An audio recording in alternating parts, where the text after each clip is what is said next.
رمضان رمضان رمضان یا حبیب۔ بسم اللہ الرحمن الرحیم۔ مسلمان کی مثالی زندگی کے عنوان سے سلسلہ وار جو ویڈیو پیغامات آپ کی خدمت میں پیش کیے جا رہے ہیں، رسول اللہ صلی اللہ علیہ وسلم نے ایک حدیث میں 7 خوش نصیبوں کا تذکرہ فرمایا جو روز قیامت عرش کے سائے میں اللہ انہیں جگہ نصیب فرمائیں گے۔ ان میں سے تیسرا وہ شخص ہے، پہلے 2 اشخاص کا تذکرہ مختصراً۔ پہلا وہ شخص جس نے کوئی بھی منصب، کوئی بھی سربراہی اسے ملی، اس نے انصاف کا رویہ اختیار کیا، روز قیامت وہ عرش کے سائے میں ہوگا۔ دوسرا وہ نوجوان جس نے اپنی جوانی اللہ کی عبادت میں گزاری، وہ روز قیامت عرش کے سائے میں ہوگا۔ تیسرے وہ 2 شخص جو آپس میں محبت کرتے تھے اللہ کی رضا کے لیے، جب ملاقات ہوتی تو اللہ کی رضا کے لیے ملاقات کرتے، اور جب کبھی ناراضگی ہو جاتی یا جدا ہو جاتے تو وہ بھی وجہ اللہ کی رضا ہوتی۔ یعنی کوئی ایسی بات ان میں کبھی نہیں ہوئی کہ ذاتی مفاد، ذاتی غرض، ذاتی لالچ یا کسی منفعت کی خاطر وہ آپس میں ملے ہوں، جب بھی ملے اللہ کی رضا حاصل کرنے کے لیے۔ میرے عزیزوں، یہ اتنا بڑا عمل ہے اللہ کی رضا کے لیے محبت کرنا۔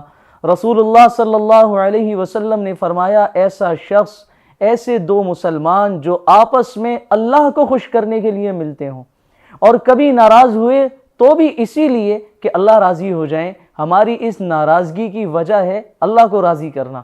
کوئی باہمی ایسی غلطی ہو گئی جس پر وہ دونوں جدا ہوئے، اور جدا ہونے کا مقصد بھی یہ تھا کہ اللہ راضی ہو جائیں، ایسے لوگ روز قیامت اللہ کے عرش کے سائے میں ہوں گے۔ اعلان ہوگا، این المتحابون فی اللہ، کہاں ہیں وہ لوگ جو اللہ کی رضا کی خاطر آپس میں محبت کرتے تھے؟ تو کتنی عظیم بات ہے، کتنا عظیم مقام ہے۔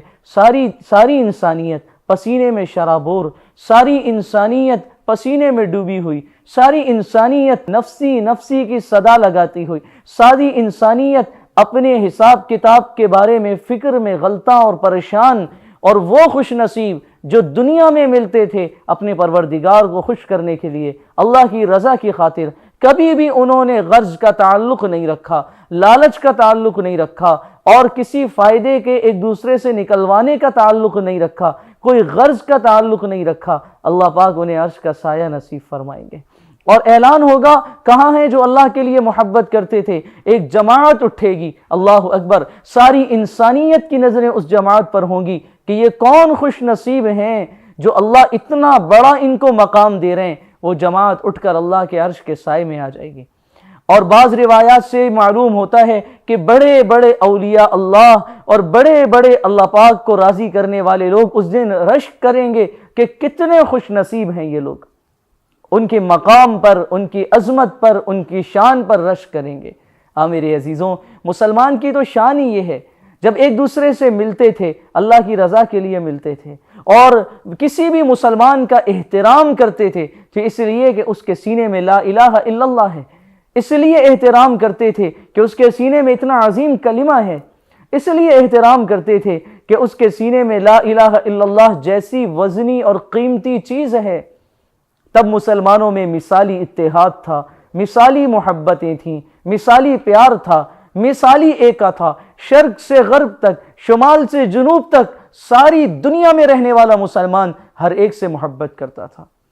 لیکن میرے عزیزوں، جب سے ہمارا سوچ کا زاویہ بدل گیا، اور جب سے ہم نے لالچ کی خاطر تعلق رکھنا شروع کیے، غرض کی خاطر تعلق رکھنا شروع کیے، فائدہ نکلوانے کی خاطر تعلق رکھنا شروع کیے، کسی نے دوسرے سے تعلق اس لیے رکھا ہوا ہے مشکل گھڑی میں پیسے دے دے گا، یا میری نوکری لگوا دے گا، میرے بچوں کی نوکری لگوا دے گا، یا اس کے تعلقات بہت ہیں میرے کام آ جائے گا۔ تو میرے عزیزوں، جب اللہ کی رضا ہی نہ ہو تعلقات میں تو محبت کیسے پیدا ہوگی؟ تو پیار کیسے پیدا ہوگا؟ تو ایکا کیسے پیدا ہوگا مسلمانوں میں؟ کتنی عجیب بات کسی نے کہی، بہت پیاری لگی مجھے، کہ پیسہ تو اور چیزیں تو استعمال کے لیے تھیں اور مسلمان محبت کے لیے تھا۔ مسلمان سے محبت کرنے کا حکم تھا اور چیزوں کو استعمال کرنے کا حکم تھا، لیکن آج مسلمان استعمال ہو رہا ہے۔ کسی کو استعمال کیا جا رہا ہے اپنی نوکری لگوانے کے لیے، اور کسی کو استعمال کیا جا رہا ہے اپنے کام سیدھے کرانے کے لیے، اور جو ضرورت کی چیزیں تھیں ان سے محبت کی جا رہی ہے۔ مسلمان محبت کے لیے تھا، چیزیں استعمال کے لیے تھیں، آج مسلمان استعمال ہو رہے ہیں، چیزوں سے محبت ہو رہی ہے۔ آپ بتائیں میرے عزیزوں، یہ امت کیسے کامیاب ہوگی؟ تو اللہ یہ خوبی ہم سب کو نصیب فرما دے۔ اللہ کے نبی صلی اللہ علیہ وسلم نے کبھی کسی انسان سے کوئی امید، کوئی توقع نہیں رکھی، ہمیشہ جس سے محبت کی اللہ کی رضا کے لیے محبت کی، اور اللہ سے دعا مانگتے تھے، اللہم اقطع رجائی عمن سواک، اے اللہ اپنے علاوہ ہر ایک سے میری امیدیں ختم فرما دیجیے۔ حالانکہ 1,24,000 جانثار ایسے کہ اشاروں پر گردنیں کٹوا دیں، پھر بھی کسی سے غرض نہ رکھی، نہ لالچ رکھی، نہ فائدے کی وجہ سے تعلق رکھا، بس اللہ کے لیے، اور اللہ سے مانگتے تھے اللہ سب سے میری امیدیں کاٹ دے، ختم فرما دے، بس اپنا بنا دے۔ تو آج اللہ امت کو بھی یہ خوبی نصیب فرما دے۔ امت میں توڑ اس لیے پیدا ہو رہا ہے، تعلقات یہ جب غرض کے ہیں، امیدوں کے ہیں، مفادات کے ہیں، جب سامنے والے سے مفاد پورا نہیں ہوتا توڑ ہو جاتا ہے، سامنے والا امیدوں پر پورا نہیں اترتا لڑائی ہو جاتی ہے، سامنے والے سے جو فائدہ ہم نے سوچا تھا وہ نہیں پہنچتا، ہماری اس سے دوری ہو جاتی ہے، اور یوں امت بڑھتی چلی جا رہی ہے، یوں امت ٹوٹتی چلی جا رہی ہے، یوں امت کے اتحاد میں دراڑیں پڑتی چلی جا رہی ہیں۔ اللہ کے لیے میرے مسلمان بھائیوں، سب سے محبت، ہر کلمہ گو سے محبت، اور محبت بھی اللہ کی رضا کے لیے، کوئی فائدہ، کوئی لالچ، کوئی غرض نہ ہو۔ یہ اتنا بڑا عمل ہے، آخرت میں اللہ پاک اتنا نواز رہے ہیں، تو حدیث کے ضمن میں یہ بات سمجھ میں آتی ہے، جب اللہ آخرت میں اتنا نواز رہے ہیں تو یقیناً دنیا میں بھی اللہ محروم نہیں کریں گے۔ جب ہم نے تعلق ہی اللہ کے لیے رکھا تو اللہ کبھی بھی انسانوں کا محتاج ہی نہیں کریں گے۔ اور کتنی پیاری زندگی ہے اس مسلمان کی جو اللہ کے علاوہ کبھی کسی کا محتاج ہی نہ ہو، کبھی کسی کے در پہ جانا ہی نہ پڑے، کبھی کسی کے سامنے سوال ہی نہ کرنا پڑے، کبھی کسی کے سامنے پریشانی بیان ہی نہ کرنی پڑے۔ کتنی پیاری زندگی ہے۔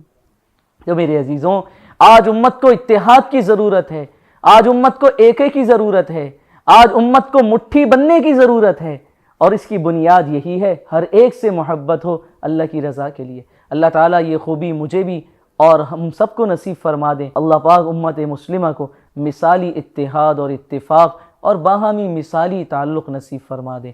وآخر دعوانا ان الحمدللہ رب العالمین۔ رمضان رمضان رمضان